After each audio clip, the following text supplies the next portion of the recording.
Have you ever been on board a ship where something big has happened and you've thought to yourself, I wonder if I'd just done a bit more planning and looked a little bit ahead in the schedule and we could have changed things round and made it actually more of a focus, right? Andy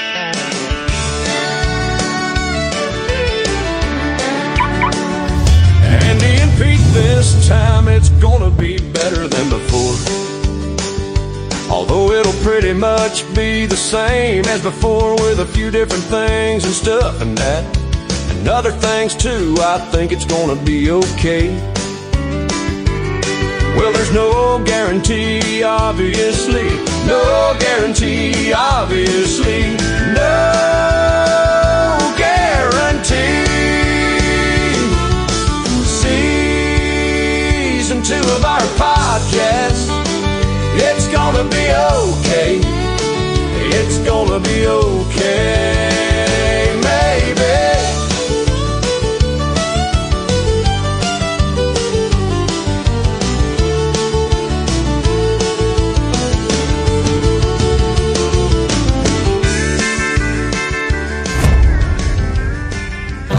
Welcome back. It's Eddie and Pete, Cruise Ship Diaries. Season 2. This time, it's personal. I added that last bit. Because sometimes, let's say you're on a cruise and it's a 7-day cruise, Sunday to Sunday, and it's the same itinerary week in, week out. Like my first ship was like that. I was on the Rhapsody of the Seas out of Galveston, Texas, and we did the same kind of 7-day run. Every week, once you got into the rhythm of that thing, it would just be like, Tuesday you're always in Grand Cayman, Wednesday you're in Ocho Rios, Thursday you're in Cozumel, a couple of sea days, back on the weekend, and rinse, repeat, time and time and time again. And so as a crew member, I always used to remember that anything different is good. Any sort of event, be it Valentine's Day, be it Labor Day, be it, I don't know, the Kentucky Derby, be it the Super Bowl Sunday, anything different was always fun, right? Absolutely. And I think when you're planning the cruise, as you say, you're stuck. You have a certain amount of activities you have to get through. You've got the entertainment already booked.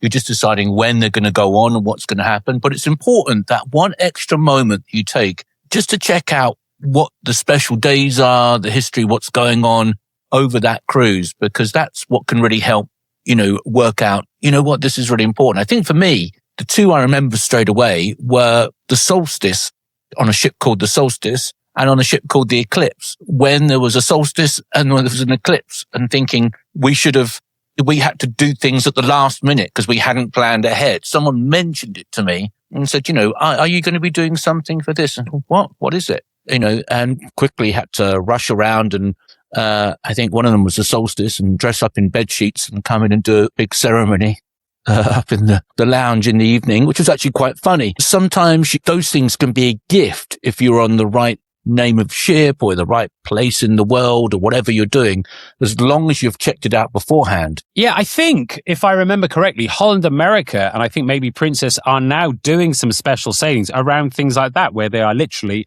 a solar eclipse. They're actually planning everything now. You are always going to be at the mercy of clouds and weathers. When the Artemis went up in space, like where I was, about 2 and a half hours south of where it was. And we were hoping to kind of look and see if we could maybe see it all the way up the coast of Florida and see if we could see it. But it was a cloudy afternoon. I think it went up about 6 o'clock in the evening. And I think one of my friends went down to the beach and maybe saw a little, like for half a millisecond. But had it been a completely clear day, I think even though we were 2.5 hours south of it, we probably could have seen it. So you are always going to be at the mercy of the weather. But if they are planning these solar eclipse things, and what you can do, obviously if you're on land, you kind of have to drive to a spot. But the good thing on a ship is you can sail that ship at 20 knots an hour. You can hopefully see where the clouds are going to be, and you can move the ship, hopefully, and find a good spot. Obviously, if there's hundreds of miles of cloud around you, then you're going to be you're going to be out of luck. But hopefully, if it's patchy cloud, you can move the ship and find a great spot to see either a solar eclipse or, I guess, a lunar eclipse or something like that.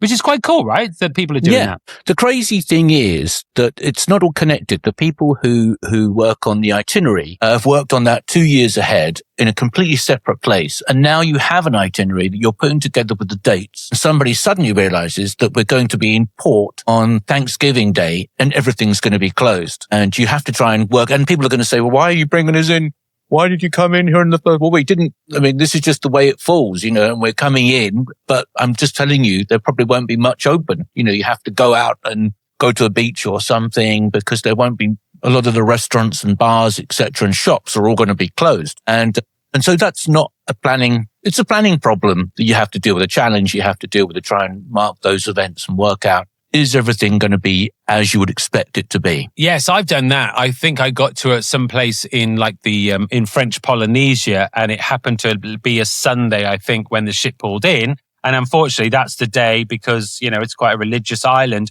that everything is shut. So you're getting people excited about going to this place. I don't know where it was, Papeete or Raiatea or somewhere like that. But you happen to pull in on a Sunday and there is nothing open. There's nothing to do.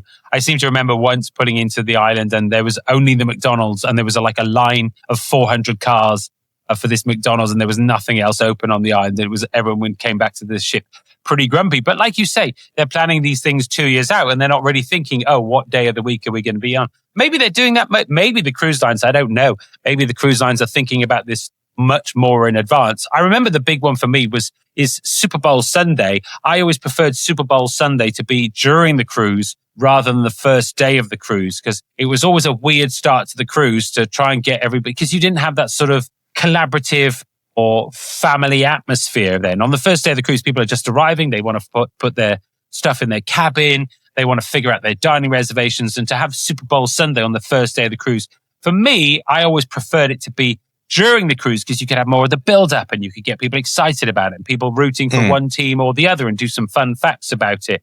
Get people excited about chicken wings and beverages and things like that. To have it on the first day of the cruise is always a bit like, wow. It is. And it is often on the first or second day of the cruise, right? Because they're starting at the weekend. And I also like the holiday cruise, the Christmas and New Year cruise. I actually prefer it if it's a longer cruise and you could start on maybe the 23rd of December and cover Christmas and New Year at the same time, and you get off on the 2nd of January. Then you have a whole adventure to play with. You can really take everybody on a journey through that and really leave that well. Whereas if you split it in half and you have the Christmas cruise, which is one kind of thing, then everyone's getting off, and then you're back on, and the second half, you're really just worried about New Year's Eve and the weather, I guess, really on that one. I think for me, it flows just much nicer if you can have the whole thing in a slightly longer cruise. And I think also it does create a more sort of collaborative is the wrong word, but more of a family community event if you're doing the whole thing together, because you can sort of say on stage as cruise director, you know, we're going to be together for this incredible holiday season, be it, you know, the Christmas and Hanukkah and Kwanzaa and then the New Year's celebration. And to go out, if you can just get off the ship on maybe the 2nd of January, like that's the perfect end mode, because you've had the excitement of New Year's Eve and then a recovery day of New Year's Day and a final sea day, and then getting off on the 2nd and then maybe going to work on the Monday morning or something like that straight after that. That's a nice way of doing it. By the way, Super Bowl Sunday for 2027, it's on Valentine's Day. I mean, there's going to be some awkward conversations to be had.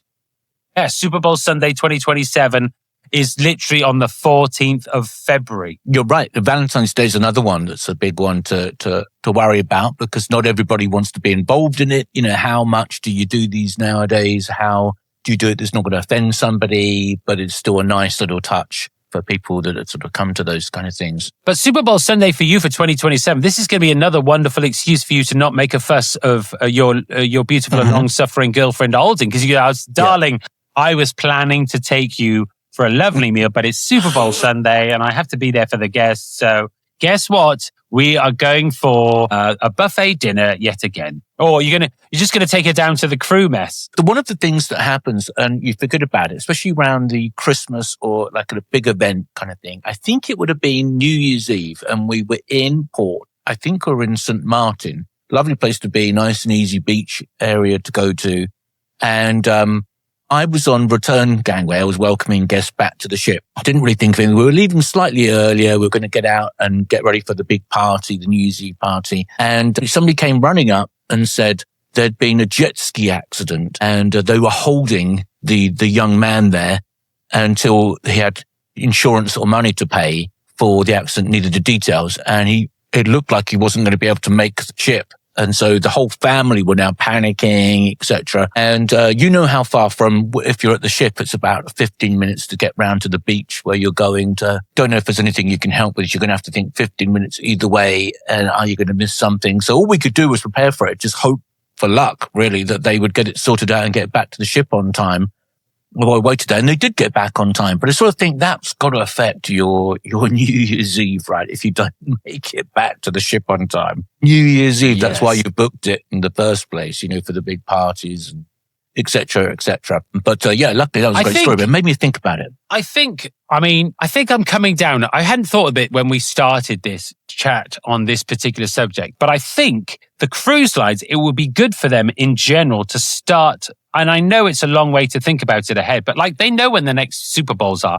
They know when the Olympics are. They know when the Winter Olympics are. They know where the Soccer World Cup is going to be for the next, 10, 12 years already. I think it would be good for them to start thinking about making these special cruises, because don't you think people would pay extra? Like the Soccer World Cup, this in 2026 being in Canada, Mexico, and the United States of America.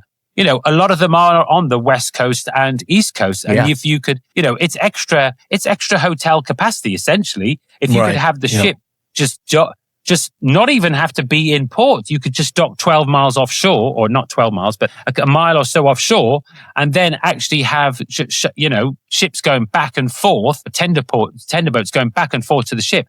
And those are people, and you could sell that experience and make it an upgrade experience for something like that.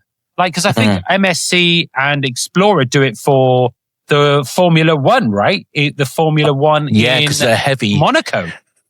They're very big. MSC are a big marketing promoter of a sponsor of Formula One. So I think they must have a big attachment to So you could do that. If you could look at all the Formula One tracks around the world, and maybe not all of them, but the ones that are near, like the one, where is the Formula One in Australia? Is it in Melbourne, I think. Yeah. Melbourne Grand Prix? Yeah. So you could have Melbourne Grand Prix, because that's got a fantastic port facility there. They've got good port facilities there. The tennis, if you think about the tennis in various places around the world, the tennis calendar seems to pretty much run from January to December, doesn't it? Pretty much. You're right. All around the world, Golf, you're right. Golf, okay, all right. Augusta's not going to work for the Masters, but other golfing tournaments that are on different parts of the world. I mean, people love sport. You got the Rugby World Cup. You got proper rugby union, or the not proper rugby, which is rugby league. Maybe even, I don't know, you probably maybe not do it with the World Series in baseball, but there must be some sort of tie-ins that you can do with everything. There are. And that would be a good way to make a little bit of extra money for the cruise lines, don't you think? Yeah, there's also a problem comes up when you have, since you talked about the World Cup, the Soccer World Cup, or football to everybody else. Then you got to think about, which matches are you going to show? Where are you going to show them? What the times are? Because of course you may not be in the time zone where they're being played at that time. How does that conflict with your other entertainment that you have going on? How many people do you have on that ship that might even be bothered by it? Or of course, some people are coming to get away from it. They don't want to do it. And you got to try and find that balance very quickly. But depending, what the mix, your demographics are on the ship. You can tell that before people get on. But you really are looking the cruise before to double check what nationalities everybody's going to be in. And then you have to sort of sort out the mood.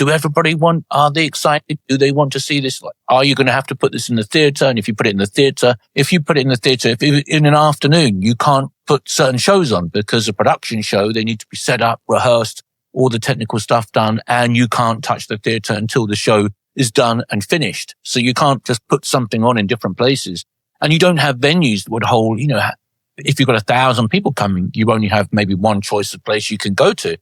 So, it was quite difficult to know with sporting events and big events like that, how many people are going to watch them. We always used to do the Oscars and stuff like that, which less and less people want to necessarily go and watch live. You can watch on your stateroom TV, but we used to have events, didn't we, with red carpet and everybody was dressed in tuxedos and all that kind of thing, and even pre-trivia and things going on. And you've got to try and work out what is the zeitgeist, if you want, what people are really into before it kicks off and you miss that moment, which is what you were talking about in the beginning. Yeah, the Oscars is a weird one. The Oscars, I used to like having the Oscars, but obviously over the years, the Oscars has diminished somewhat in terms of its relevance as an event. I mean, I think going back to the late 90s, about 60 million people would watch the Oscars. And I think now it's about a third of that, maybe 20 million people. Sorry, a third of that now, about 20 million people watch the Oscars now. If you go back to the days of sort of Good Will Hunting and Titanic and those movies, some of those movies cost, 200 million and they would make $1 billion back. And nowadays, of course, I think Anora last year's Oscar winner, and that was made for a budget of about $6 million and ended up taking only about $50 million, which is nothing wrong with that. It's still respectable. That's still a healthy profit, but that's not exactly what you would call a blockbuster. And the bounce off winning the Oscar didn't really translate into mega millions, because these are all the movies that you like. They spend all the money on kids' movies now. If you look at the multiplexes, that not that you like kids' movies as in that, but I was just thinking the movies that are filling theaters nowadays really are not these sort of indie movies, these little Good Will Hunting type movies. It's basically movies for kids like those little yellow creatures, the Minions, and things like all these superhero movies that they seem to have done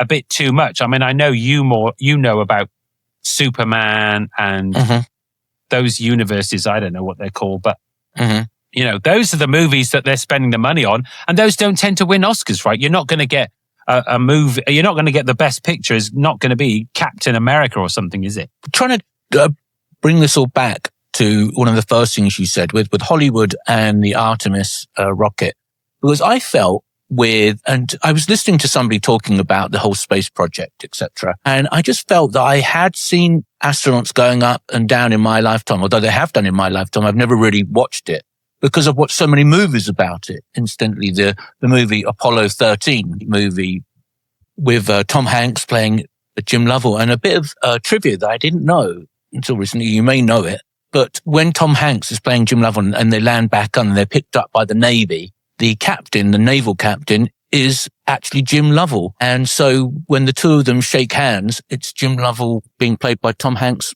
shaking hands with Jim Lovell, the actual astronaut. And the interesting thing about that is that in a way that had no relevance to what we were talking about. I know that you just wanted to get in that fun fact and you're like, how can I squeeze in my dull fun fact about Jim Lovell and Tom Hanks? But you probably spent 10 minutes going, actually, how can I get my fun fact about Apollo 13? I'm going to get it in here somewhere. You're welcome. I'm Peter, and here's my shoehorn. Ladies and gentlemen of the class of 99, if I could offer you only one tip for the future, it would be this. Laugh hard. It's the best advice you'll ever get. If you're gonna do something stupid, do it with style. Dance like nobody's judging, because guess what, they probably aren't.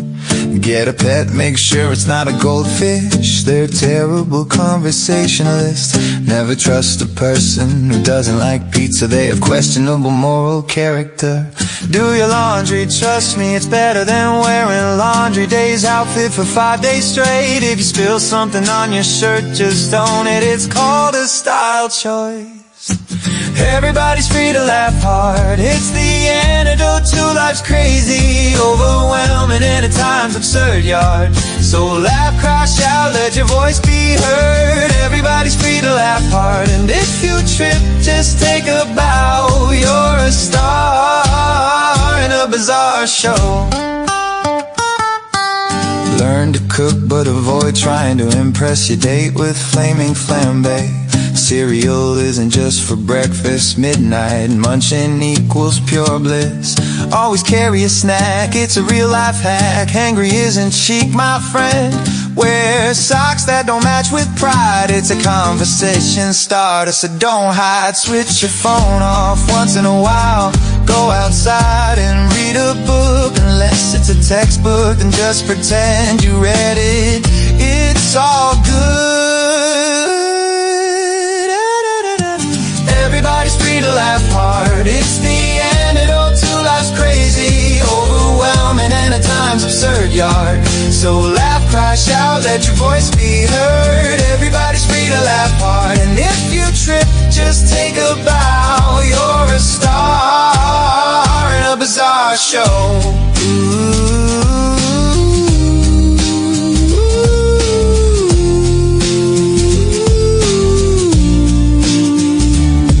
Be a friend, give a heartfelt compliment, even when it feels a little offbeat.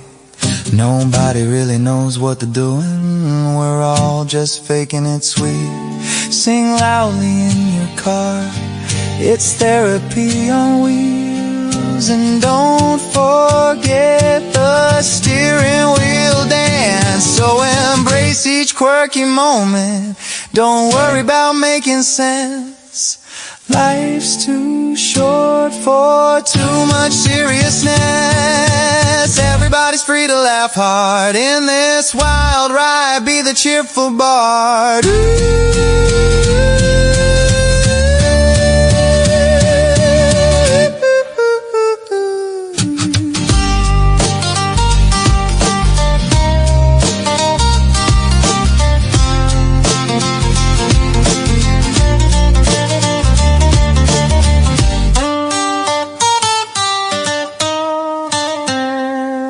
So I think we have been on enough ships and met enough people, and we've been around long enough to know that the traditional idea of cruising was basically go on a vessel, eat a lot of food, have a lot of beverages, and then leave. That would be fair to say, wouldn't it? Yeah, do you remember the midnight buffet and the chocolate buffets and all those kind of things? They were, at one point, they were the highlight, weren't they? And little by little, every few years, it's changed into, I think, a much more well-rounded, well-balanced experience that you get. Well, the thing is, when I'd never been on a cruise, right, as a kid, like my parents didn't love me. They never took me on a cruise ship. No. I'd been on a ferry from England to France, but I'd never been on a cruise ship. I think that counts. And to me, a cruise was the sort of thing that was like a luxury prize. If you won something like The Price is Right or 3, 2, 1, or, you know, play your cards right, the top prize might be something like, it's a cruise for 2. You know, that was,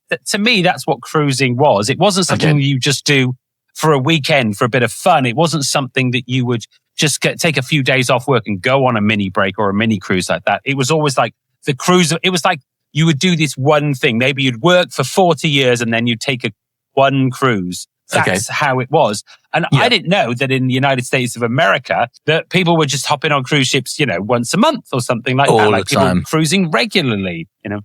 So to me, cruising was always that thing of it's a luxury, elite experience that you would do. And then when you would do that, you would all dress up in tuxedos and you would eat filet mignon and fancy foods and caviar and, you know, other fancy foods, maybe like aubergines or something like that. I don't know. But you would do this fancy thing. Yeah. Lobster. Nowadays, of course, the cruise ship industry is exploding. They are building one mega cruise ship a month is being launched statistically, maybe not physically, one's coming out a month, but they're, you know, the cruise lines are expanding rapidly. Some of the cruise lines like your MSCs and Explorers, and they are putting out one cruise ship pretty much a year on some of these brands. So it is still exploding. It's still becoming more and more popular. But nowadays, you know, that focus of just going on and eating and drinking a lot, you know, you can still do that. You can still go on and eat a lot. And I'm sure there's people that is a primary focus for them. But what I've noticed in the fact that so you sort of alluded to it, wellness and spas are sort of being a lot more popular, and the cruise lines are really leaning into it rather than saying, oh, by the way, there's a sauna. They're actually whole areas of the ship now are converted to wellness, and there's like wellness spaces, and there's like rooms where there's like snow rooms, and there's like sprays coming at this, and there's going this way, and there's like things, and there's the thing, and then there's a whole spa area, and there's meditation areas, and they've leaned into the fitness programs a lot more. And it's not just like, oh, there's a guy who will help you do some weights there, but like there's actually all sorts of various different classes. They've got those weird, you know, those pilots machines. Have you seen those weird pilots machines that look like a mini torture chamber? I don't know what they're called. Do you know what they're called? But which one? Well, I don't know what you're talking about. A pilot. It's a pilot's machine. Have you ever done pilots or yoga? Okay, yes, I do need to. Yeah, Pilates, yes. Sorry, I didn't understand what you were talking about. They've got this weird traction machine, and they've got those on ships now as well. And those, Right, those yeah. band things. Have you ever seen those band Yeah, things? And yeah, those kind of yeah. bungee classes that you can do. They're offering all these sorts of things now. And it's not just like the super fancy ships. Like a lot of these ships are offering them. And they're offering outdoor fitness classes, indoor fitness classes. And they're offering more for the crew as well. Like it's a big, like you can go on now and actually, go on and literally go home looking and feeling healthy. You can do Botox injections on ships now. Like imagine, teeth whitening. You can go to seminars where, they're going to find out how to make you personally better. They do supplements. They have all these different things they do somehow. And I've never followed it. I've never gone along to it, but I've been in the gym when I've heard people getting a consultation where the results are back in, that they've obviously done some kind of investigation into what would do them well, what could get them onto a better situation. I like to do my little free weights when I'm listening to what's going on in there. And often, there's no quick, easy fix. As a long term, it's when you go home, you're taking the experience with you because you're taking some advice, maybe an advice on how your diet should go, and probably some supplements as well, I think, what would work well with you. Yeah, and I think, because like you sort of being side by side with me, it's almost like a before and after, isn't it? When you think about it, it's like you would be the before, and then obviously I would be the after when all the good stuff has kicked in. No, you do like a bit of pampering. You do. Yep. You're a pamperer. You a pamperer? I don't think that's a word, but pampery. What treatments have you done either on the ship or off the ship in terms of pamperaging? I haven't really. On the ship, I've done the foot thing where you have they have a little thing to make your feet more walk better. A massage, obviously. Yeah, you do have a wonky walk. Yeah, that would be perfect for you. You're quite wonky.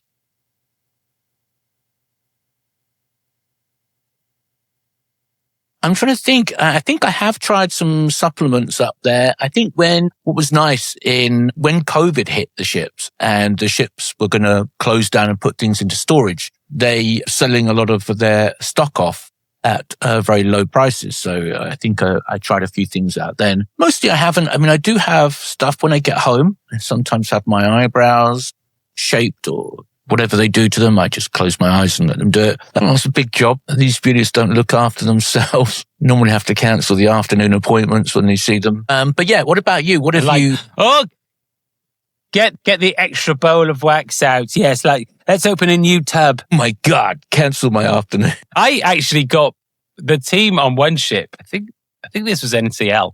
The team actually bought me a massage, and it was a hot stone massage, and I think my face sort of showed a little bit of that I was underwhelmed by this gift because, and this is how not smart I am, I actually thought a hot stone massage was you'd go into a room, you'd lie down, and they just leave hot rocks on your back, and then they would leave the room for an hour, and you would just come, and maybe after half an hour they would move them and then just leave them, and you would just have sort of rock burn marks on your back.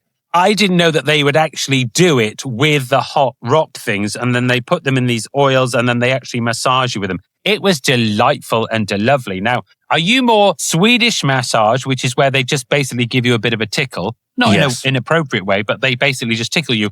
Either way. Like the one where they are like in there and they are like physically attacking you. Which one do you like? The Swedish, the easy one. I've had both, and obviously you get a lot more out afterwards of the really difficult, the really hard one you get. But I've had them before and they've been so painful. I've had sports massages where the girl was just, I felt she was trying to hurt me, and she succeeded.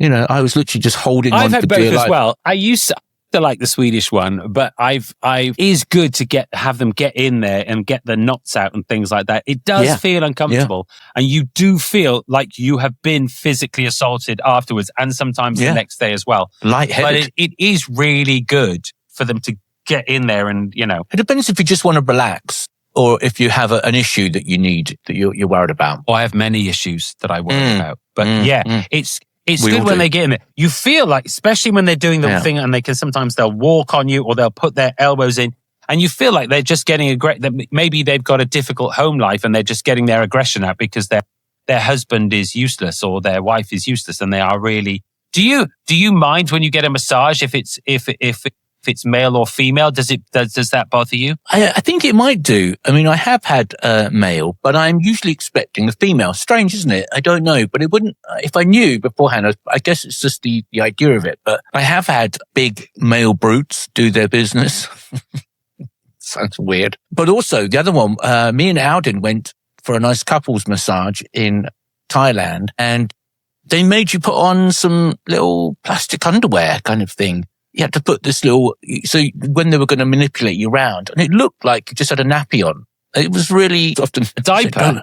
Don't look at me. Now, didn't we have a massage? I'm sure we had a couples massage, you and me. We were advertising it for TV, and they came in and filmed it. And it was really difficult to relax. Do you remember? Yes, I was going to say, we should point out it was for TV purposes. It was for TV purposes on the ship. But yes, I do remember that. Yeah, it was. It's weird when you're doing anything on camera to have it natural. Like when I watch food programs and they're eating on food programs, and like, you know, when they've cooked and like they have 5 different people or 5 different teams all cooking for something, and then they cut to them sort of tasting it. And I used to think that's just the best job in the world. But then you're just thinking, that's been sat under the lights of the camera. It's probably been sat there for half an hour before they actually get to eat it. And they're eating on camera, which is never the best, you know, it's never attractive, is it? And so the idea of something, of just tasting food for a living, but then you've actually got to come up with some superlatives that haven't been said before. And you're trying this thing and you're trying not to hurt their feelings, and you're coming up with a way of saying, that's pretty nice, or that's really undercooked. And it's the same with the filming things on the ships. You know, I remember having filmed my teeth whitening, and they will put that and you're like, cool, I look really cool like this. Yeah. It does not look good at all. I remember sometimes I used to do it on turnaround day where I just used to be the model. And you basically, on embarkation day, go, are you getting off the ship? Can you be a model can you be a spa for acupuncture? That's another thing we haven't talked about. They offer acupuncture on cruise ships. Yeah. And they were like, we need you to be a model for acupuncture. We need you to be a model for teeth whitening, or for massage, or for the barbershop, or anything like that. And you just be in the spa with a load of, and just sit there waiting for people to come and have a tour of the spa area, with just lying there with needles in your back. And basically everybody would say, does it hurt? That was the only question people would ever ask. You had that done? You've had the acupuncture done? I did have acupuncture done, yeah. When on my first ship, I think I went a bit, there was a guy called Rudy, and he was from Vegas, or Henderson, which is, I think, just outside Vegas. And I was trying to get more at that time into doing resistance rather than just cardio. And basically, he had me going around with him, but I have the upper body strength of a small newt. And it was terrible, and I pushed myself too far. And I really hurt my back, right in the middle, just to the left of my spine. I really hurt the back there, and it actually kind of went a bit numb, honestly. And I don't really know what the issue was, but they had an acupuncturist on board and it did actually help. I got some more work when I got home. I think I went to see a chiropractor, if I remember rightly. Right, to get it all fixed up, and it did. But you could do all sorts of things. I didn't know this until I joined Chits, but like acupuncture can be used for all sorts of things. I don't know the medicine behind it, but like you can use it for like seasickness and sleep problems and weight loss and all sorts of things, right? Absolutely. And I used to have it as a demonstration on the TV, I think, for about a year. Once a cruise, we would go up and we film in the different areas, right? So you'd film at some of the specialty dining, and one night you would probably go up to the spa and interview the doctor or whatever. And they thought it was a great idea to actually show that it doesn't hurt. So they would put some needles into my face while we were standing there interviewing. So one right here, which is meant to relax you, I think. And there was one here and a couple up there, and she just popped them in. And I looked a bit like Hellraiser. Do you know Hellraiser, the sort of movie? Yeah. With these pins coming out. But and most of the time, it doesn't hurt. It's like a little tiny, you can feel something happening. I think you're anticipating a pinch or something, and it never really comes. But one time, it did hurt. And I don't know whether it just been knocked in slightly differently or just hit a different thing. And we still had to finish the filming. And I was sure there was blood coming out, running down my face. But there wasn't. But it really did hurt. And there's not much you can do. You can't go, ow! Because the whole point is we're trying to say that it was, and mostly it is. And it did relax. I think I did have some, I think me and Alejandro did some where we actually laid down and had proper acupuncture for the TV again. Alejandro, our friend, the Argentinian cruise director, very, very funny. And I remember being very relaxed with them putting in certain places on your neck and things like that and the bottom of your back or something. Obviously, like, you can't see what they're doing, but you really couldn't tell that they're in or out. You just had to make sure you didn't move. Would you consider getting a facial? They're tiny little needles though. Like, they're so thin. And in all the times I actually had it done for those demonstrations, it never hurt me. I never had an issue with it. Ever. No, only just once. But would you consider facial reconstruction? You can roll it in glitter, but honestly, like, there's not much you can do at this point, is there? Like, when you get to a certain age, you get to a certain age and then it's just a waste of time, isn't it? You're just throwing money down the drain at this point. Like, there's nothing you can do. You've just got to accept it. You've just got to look at your stupid face in the mirror and just go, you know what? Genetically, I was not blessed, and you've just got to move on with your life and just go and have a glass of cider. I know, some of us get better with age. Yo, hey yo, it's gym time. You know we hit it hard. Sliding on his style, flexing in the yard. Yeah, hit the gym, it's a party, got my crew right here. Lifting heavy stacks, cheers echoing our spit. Sweat dripping down like it's a waterfall float. Push up till we drop, we ain't moving slow. Muscles pumping up, got that line discipline. Friends by my side, turning pain into a grin. Every rep a step, reaching for the dream. Slides got my back, you know what I mean. Guns up, fun on. We be lifting non-stop, gym rats, no cap. We ain't never gonna drop, making gains, feel that rush. Never look back, together we erupt. Feel the power in this track. Guns up, fun on. We be lifting non-stop, gym rats, no cap. We ain't never gonna drop, making gains, feel that rush. Never look back, together we erupt. Feel the power in this track. Yeah, yeah, yeah, yeah, yeah. Waist clanking, heart racing, can't be faded. Like Arnie in the 80s, feel we made it. Squatting low like a king on a throne. Barbels like tomorrow, never roll alone. Friendship forged in sweat, iron and grit. Push through the aches, yeah, we're built for this fit. Nothing gets us down, we redefine the grind. Every session magic, leaving limits behind. Hustlers in the gym, chasing victories like gold. Sliding on the vibes, our stories unfold. Guns up, fun on. We be lifting non-stop, gym rats, no cap. We ain't never gonna drop, making gains, feel that rush. Never look back, together we erupt. Feel the power in this track. Guns up, fun on. We be lifting non-stop, gym rats, no cap. We ain't never gonna drop, making gains, feel that rush. Never look back, together we erupt. Feel the power in this track. High five, flying, shouting, let's go. Spot my buddy when he's feeling low. We build each other's dreams like a solid plan. Nothing can resist the strength of this clan. Yeah, guns up, fun on. We be lifting non-stop, gym rats, no cap. We ain't never gonna drop, making gains, feel that rush. Never look back, together we erupt. Feel the power in this track. So if you feel the fire, join us on this ride. Sly and Arnie's spirit, we'll take it in stride, yeah. Guns up, fun on, yeah, yeah. It's never just a game, yeah, yeah. In the gym, we're legends, yeah. And remember our name, yeah.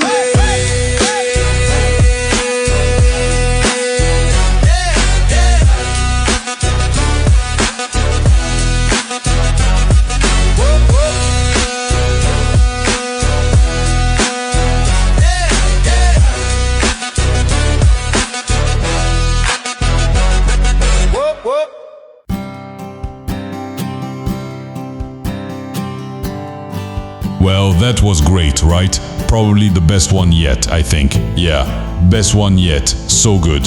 What an absolute treat to listen to. Yep, anyway, so they asked me to mention the whole subscribe, like and comment thing. Yada yada yada. Oh, and they accept no responsibility for anything mentioned in this podcast and that and stuff. Coolio, see ya.